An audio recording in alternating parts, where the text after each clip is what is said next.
May mga sandaling tahimik ang paligid, pero sa puso mo may mga wasak, may mga tanong, may mga alaala na gustong hilumin.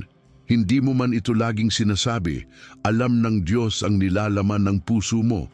Ang bawat pader na bumagsak, ang bawat ugnayang nasaktan, ang bawat pangarap na tila nawala, walang nakatago sa Kanya. Pero ngayon, sa oras na ito may paanyaya siya, bumalik ka sa Kanya. Hindi upang ulitin ang sakit, kundi upang simulan ang bagong kabanata. Inayong itayo ng Panginoon ang mga nasisirang dako ng Sion, awit 147:2. Iyan ang ginagawa ng Diyos, nagre-rebuild, nagbabalik, nagpapalakas. Sa bawat luha na inalay mo sa panalangin, may ginagawa na siyang bago. Kaya huminga ka ng malalim, dahil ito na ang sandaling inaantay ng puso mo. Simulan na natin. Sa bawat umaga, may panibagong pag-asa, at sa bawat pag-asa, may panibagong pagkakataon ng Diyos na ipakita kung gaano Kanya kamahal. Hindi aksidente na nandito ka ngayon. Maaaring may mga bagay kang hindi pa nasasagot, mga pangakong tila natagalan. Pero tandaan mo ito, ang katahimikan ng langit ay hindi kahulugan ng pagkalimot ng Diyos. Minsan, kailangan lang nating huminto at makinig. Dahil sa gitna ng mga tanong, may tinig siyang bumubulong. Narito ako, anak, hindi pa tapos ang kwento mo. Ang Diyos na bumuhay kay Lazaro, ang Diyos na nagbukas ng dagat para kay Moises, ay siya ring Diyos na nasa piling mo ngayon. Walang nawasak na hindi niya kayang buuing muli. Walang puso ang sobrang durog para sa kamay ng manlilikha. Sabi sa Jeremias 30:17, sapagkat ako'y magdadala ng kagalingan sa iyo at pagagalingin kita sa iyong mga sugat, sabi ng Panginoon. Kaya ngayon, sa oras na ito, buksan mo ang puso mo. Hayaan mong ang presensya ng Diyos ang pumasok sa bawat sulok na tila matagal nang nakakandado. Taimtim nating haharapin siya dahil handa na siyang kumilos. Isulat sa comments, Panginoon, buuin mo akong muli, at huwag kalimutang mag-subscribe para mas marami pa tayong panalangin na sabay na haharapin. Handa ka na tayo. Ihanda ang iyong puso at buksan ang iyong isipan. Kami dumarating sa presensya ng Diyos na nagmamahal at nagnanais na ibalik ang kagalakan sa bawat sulok ng iyong tahanan, puso at buhay. Ngayon ay sabay nating tatawagin ang Kanyang pangalan dahil sa bawat isa sa atin may inilaan siyang bagong simula. Ama na mapagmahal, habang tayo'y naglalapit, hinihingi ko ang iyong kapangyarihan at pagkakaloob. Halina tayo'y huminga ng malalim at sa katahimikan ng ating mga puso, sabihin natin, Panginoon, ako'y narito. Nais kitang makilala ng higit pa. Nais kitang maramdaman narito sa gitna ng aking buhay. Patuloy mong bubuksan ang mga pinto na isinara at patatagin ng mga haligi na nanghina. Ang puso ng tao'y may planong maraming bagay, ngunit ang kapalaran ng Panginoon ang magtatagumpay. Kawikaan 19:21. Kaya ngayon, itinatag namin ang aming pananampalataya sa iyong mga pangako. Panginoon, ikaw ang ating dakilang tagapagtayo. Ipinagdiriwang namin ang iyong kadakilaan sa paglalagay ng bagong hangin sa aming mga tahanan, sa paghubog ng bagong pangarap sa aming mga puso, sa pagbigay ng direksyon sa aming mga buhay. Sa iyong salita sa wikain, sapagkat ako'y magdadala ng kagalingan sa iyo at pagagalingin kita sa iyong mga sugat, sabi ng Panginoon. Jeremias 13:17. Tinanggap namin ang iyong himala. Tinatanggap namin ang iyong hangagan na muling sisilay sa aming pagitan. Hinihingi namin ang iyong espiritu na pumuno sa bawat silid at bahagi ng aming tahanan na tila nabitak o napabayaan. Hinihingi namin ang iyong kapayapaan na bumalot sa aming mga puso at ang iyong liwanag na magbigay ng bagong simula sa aming buhay. At Panginoon, sila man na nasa labas pa ng iyong plano, ngayon ay inaanyayahan ka namin. Sumilay ka, gumapang ka sa bawat sugatan at naguguluhang bahagi at isagawa mo ang iyong layunin sa amin. Gamit ang pananampalataya sa iyong mga salita, namin idineklara, aking tahanan ay magiging lugar ng iyong presensya. Aking puso ay magiging templo ng iyong pag-ibig. Aking buhay ay magiging daluyan ng iyong kagandahang loob at direksyon divine. At sa bawat umaga na lilipas, haharapin namin ang bago mong kabanata. Naniniwala na ikaw na ang nag-oorganisa ng bawat hakbang. Bawat hakbang ay may layunin, bawat aksyon ay may katuturan sa iyong mata. Hindi lang kami nagrereklamo o nagsisisi sa nakaraan. Kami ay umahon sa iyong mga pakpak, tumatayo sa tibay ng iyong pangako at inaanyayahan ka na pangalanan ng aming tagumpay. Sa iyong salita nakatala, pagagalingin ng Diyos ang may sakit dahil sa panalangin, may pananampalataya, palalakasin siyang muli ng Panginoon. Santiago 5:15. Kaya ngayon, may kapangyarihan ng Diyos na naglalakas sa amin. May kapatawaran ang kanyang mga kamay. May direksyon na dumarating. Ngunit ito ay mas higit pa sa isang panalangin lamang. Ito ay isang pakikipagsapalaran sa Diyos na nagsasabi, halika naman, magtayo-tayo muli. Ito ay isang pagyakap sa bagong kabanata na tinalikuran natin dati. Isang pagyakap sa pag-asa na hindi mawawala. Isang pagyakap sa gagawing bago ng Diyos sa ating mga tahanan, mga relasyon, mga pangarap. At sa bawat patak ng oras ngayon, nakakaramdam ka hindi lamang ng pandinig na tinig ng Diyos, kundi ng kanyang kamay na yumayapos, ng kanyang boses na bumubulong. Ako ang iyong Diyos, ako ang gumagawa muli para sa iyo. Ngayon, kung nararamdaman mo ang tibok ng puso mong nagising muli, kung naririnig mo ang himig ng kailangit na bumabalik sa iyo, isulat mo rito sa comments, Panginoon, simulan mo na ang bagong kabanata ko. At kung nandyan ka sa piling mo ang isang kapamilya o kaibigan na nangangailangan ng direksyon divine, ishare mo ito para sabay nating tanggapin ang biyaya ng Diyos. Huwag kalimutang mag-subscribe para sama ka pa sa matinding panalangin at pagyakap sa pangako ng Diyos. At ngayong napalalim na ang ating himig at naramdaman mo na ang paanyaya ng Diyos, hawak mo ang kanyang kamay at aakyat tayo ng magkasama. Kung handa kang tumuloy, samahan mo ako sa panalangin na magpapasimula ng ganap na pagbabago para sa lahat ng iyong tahanan, puso at buhay. Magandang araw kapatid na minamahal at salamat sa iyong bukas na puso.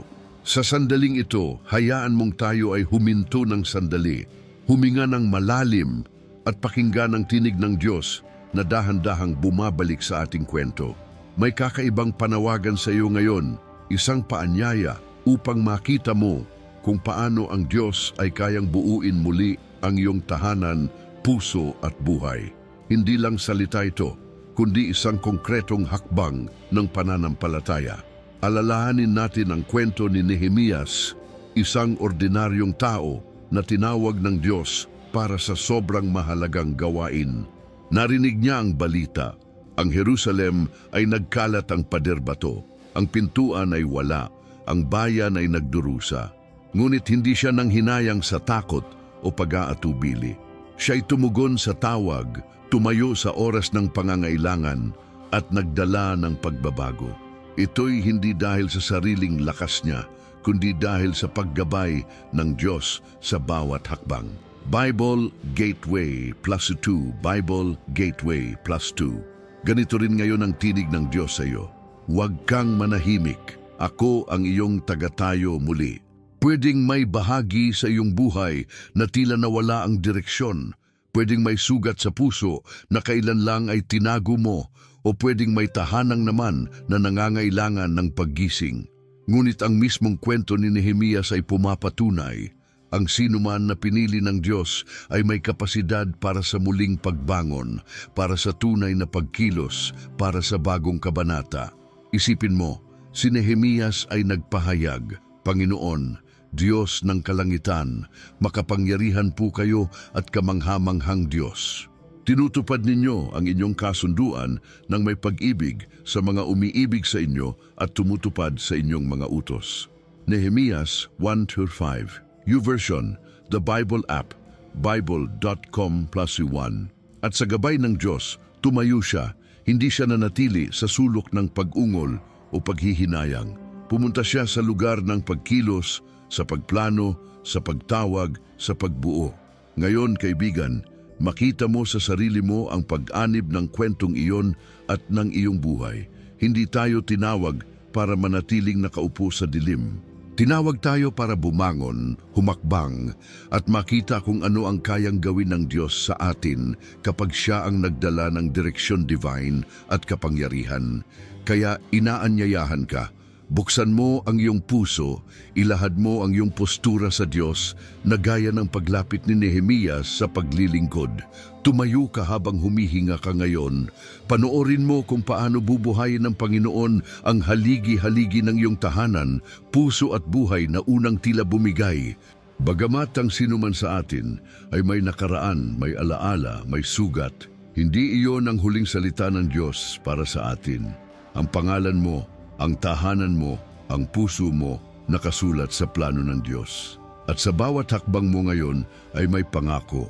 Ipagiginhawa ko ang aking bayan at tatayuin kong muli ang pader ng Jerusalem. Nehemias 2:18. Isipin mo yon, ang Diyos ay gumagawa muli, hindi lang sa ibang lugar, kundi sa buhay mo ngayon. Maaari mong isabuhay ang panalangin sa umaga, ang direksyon na hinahanap mo ang makabuluhang pagbabago. Narito ang pag-asa, hindi ka nag-iisa. Ang tinig ng Diyos ay hindi mahina, hindi rin mahuli. Sa oras ng panalangin ng umaga, Siya ay naroroon, nakikinig at kumikilos.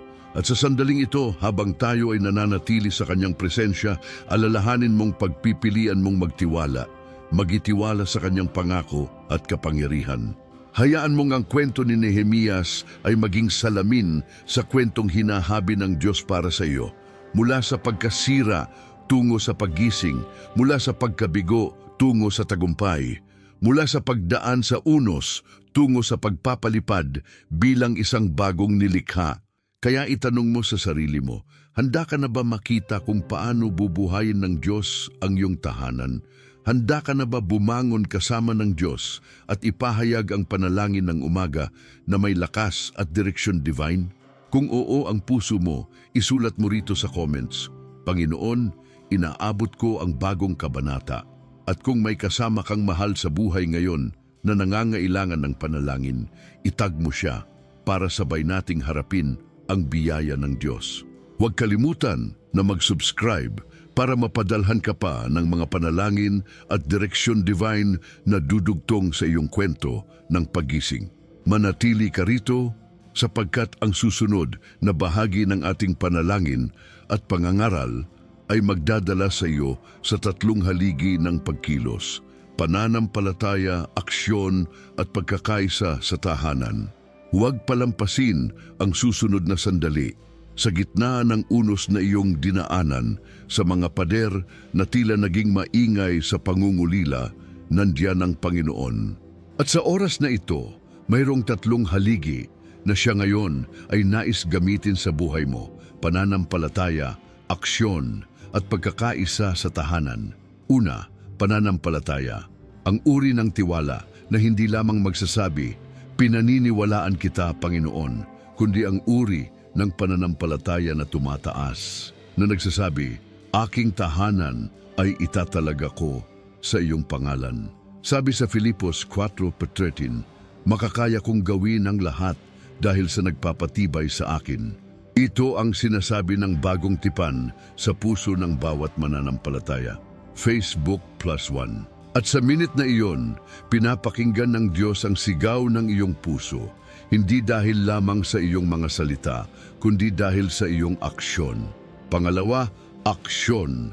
Ang pananampalatayang hindi mananatiling nakatayo lamang sa pintuan ng tahanan ng mga pangako, kundi ang lumilipat, ang gumagalaw.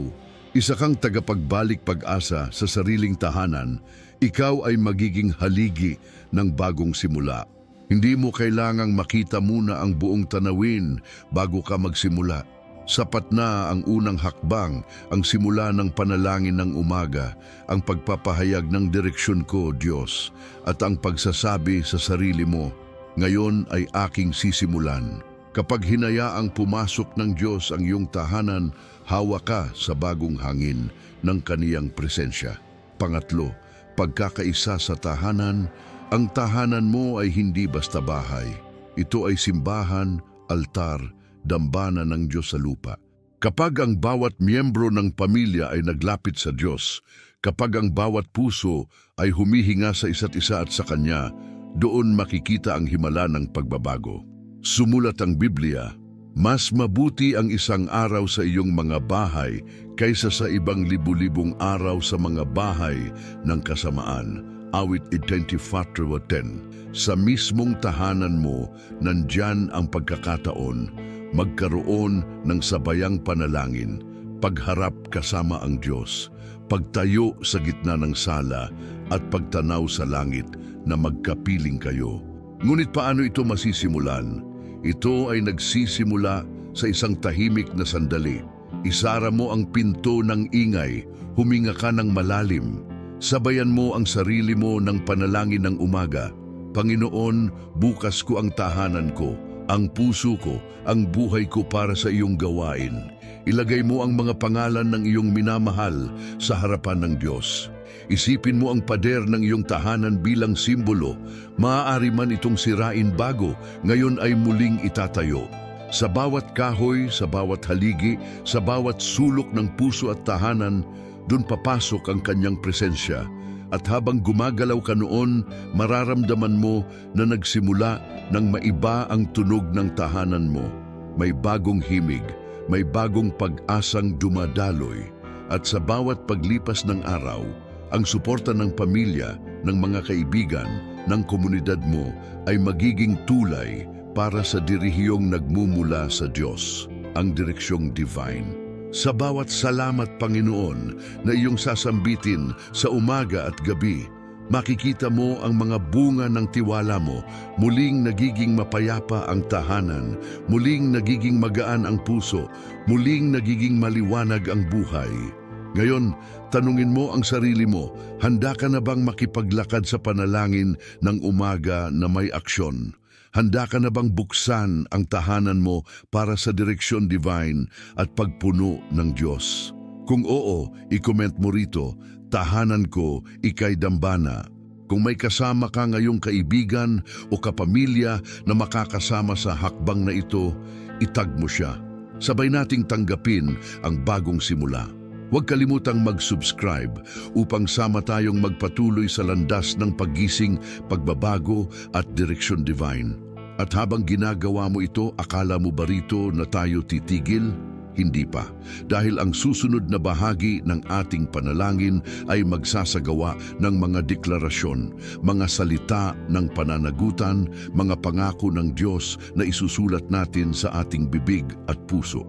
Kaya manatili ka, sapagkat ang terbike, ang makapangyarihang bahagi ay papasok na. Narito ang susunod na bahagi ng ating paglalakbay, isang malalim na pagninilay na hahantong sa aktwal na hakbang ng pananampalataya, aksyon at pagkakaisa sa tahanan.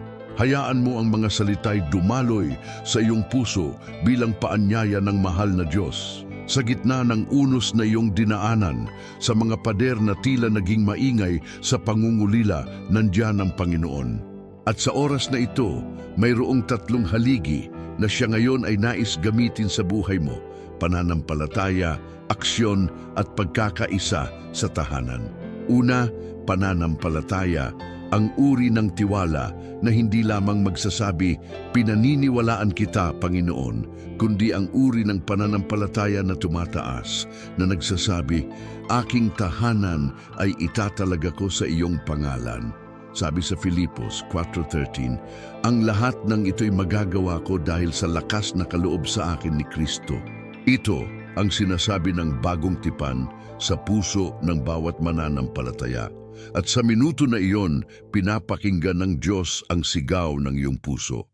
Hindi dahil lamang sa iyong mga salita, kundi dahil sa iyong aksyon. Pangalawa, aksyon, ang pananampalatayang hindi mananatiling nakatayo lamang sa pintuan ng tahanan ng mga pangako, kundi ang lumilipat, ang gumagalaw. Isa kang tagapagbalik pag-asa sa sariling tahanan, ikaw ay magiging haligi ng bagong simula. Hindi mo kailangang makita muna ang buong tanawin bago ka magsimula.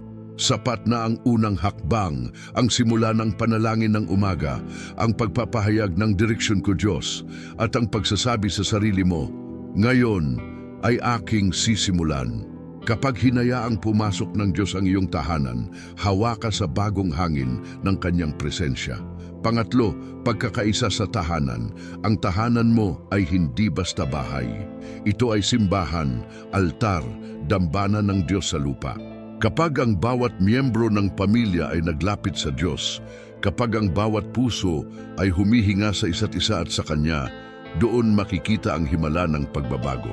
Sumulat ang Biblia, mas mabuti ang isang araw sa iyong mga bahay kaysa sa ibang libu-libong araw sa mga bahay ng kasamaan. Awit 24:10. Sa mismong tahanan mo, nandyan ang pagkakataon magkaroon ng sabayang panalangin, pagharap kasama ang Diyos, pagtayo sa gitna ng sala at pagtanaw sa langit na magkapiling kayo. Ngunit paano ito masisimulan? Ito ay nagsisimula sa isang tahimik na sandali. Isara mo ang pinto ng ingay, huminga ka ng malalim. Sabayan mo ang sarili mo ng panalangin ng umaga.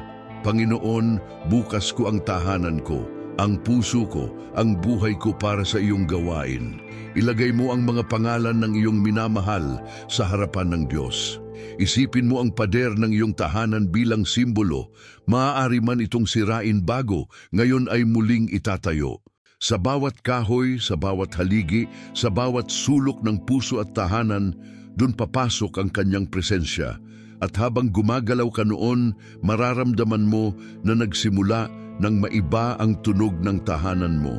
May bagong himig, may bagong pag-asang dumadaloy, at sa bawat paglipas ng araw, ang suporta ng pamilya, ng mga kaibigan, ng komunidad mo ay magiging tulay para sa dirihiyong nagmumula sa Diyos, ang direksyong divine. Sa bawat salamat Panginoon na iyong sasambitin sa umaga at gabi, makikita mo ang mga bunga ng tiwala mo. Muling nagiging mapayapa ang tahanan, muling nagiging magaan ang puso, muling nagiging maliwanag ang buhay. Ngayon, tanungin mo ang sarili mo, handa ka na bang makipaglakad sa panalangin ng umaga na may aksyon? Handa ka na bang buksan ang tahanan mo para sa direction divine at pagpuno ng Diyos? Kung oo, i-comment mo rito, tahanan ko, ika'y dambana. Kung may kasama ka ngayong kaibigan o kapamilya na makakasama sa hakbang na ito, itag mo siya. Sabay nating tanggapin ang bagong simula.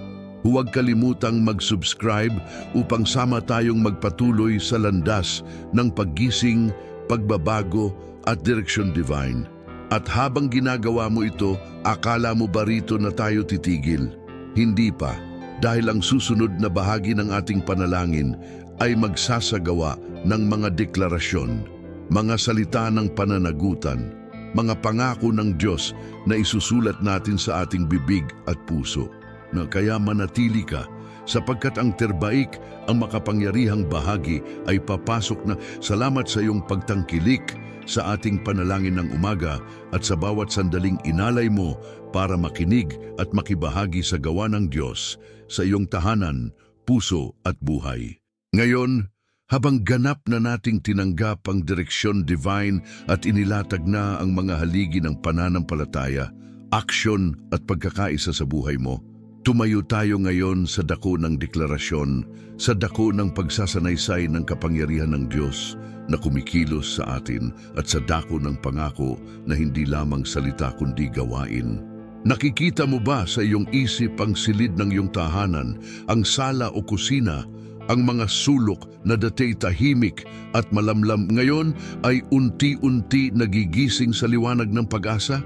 Nakikita mo ba ang puso mo, ang bahagi na minsang natakot, napagod, pero ngayon ay nakarinig ng tinig na nagsabi, "Ako ang iyong Diyos, ako ang gagawa muli." Ang buhay mo, na dati tila naligaw sa gitna ng unos, ngayon ay hinahawakan ng parehong kamay ng Diyos. Isang kamay na nagpoprotekta, isang kamay na nagtatayo, isang kamay na nagtatapos ng kawalan at nagsisimula ng bagong kabanata. Dito tayo ngayon, hindi lamang para manalangin, kundi para magdeklara. Para sa bawat tahanan na nakikinig, para sa bawat puso na naghihintay, para sa bawat buhay na handang bumangon, narito ang mga salita na dapat mong sabihin, na dapat mong paniwalaan, na dapat mong ipagkanulo sa iyong bibig at puso. Aking tahanan, ikaw ay dambana ng Panginoon. Ang mga pader mo ay muli kong ipapatayo sa ngalan ng Diyos. Aking puso, ikaw ay templo ng Espiritu.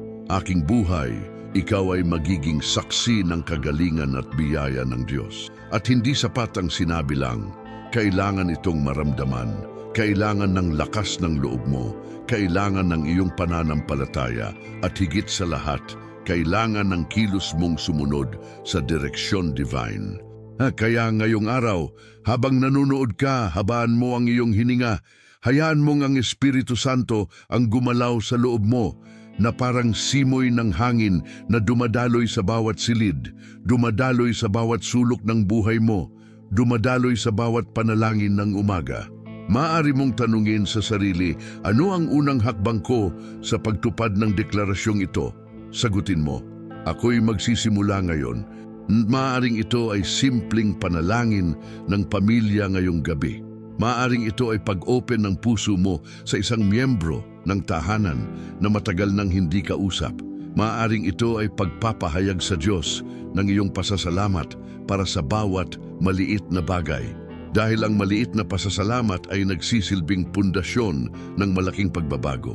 At sa bawat araw na daraan mula ngayon, ang tahanan mo ay magsisilbing larawan ng bagong mundo. Isang mundo kung saan ang salita ng Diyos ay nangingibabaw.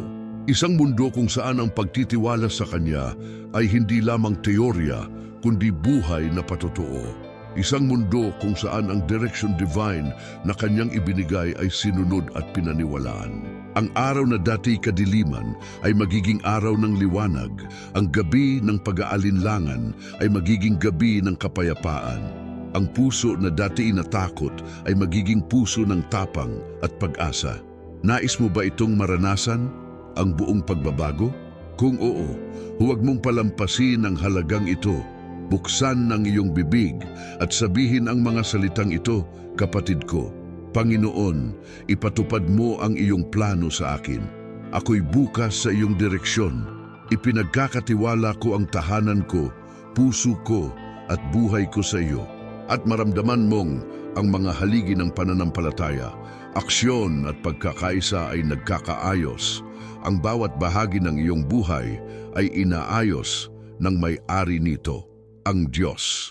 Kung nagnanais kang makilala ng higit pa ang gawa ng Diyos sa buhay mo, kung gusto mong makita ang tanda ng Kanyang presensya sa tahanan mo, kung handa kang tumayo, kumilos, magdeklara at matanggap ang pangako ng Diyos, i-comment mo rito sa ibaba, dito na ang bagong simula ko. Kung mayroon kang kakilala na kailangang makarinig ng panalangin ng umaga at pangako ng Diyos sa tahanan, itag mo siya dito at sabay kayong makibahagi. At huwag kalimutang mag-subscribe sa kanal na ito dahil marami pa tayong panalangin at direksyon divine na ibabahagi.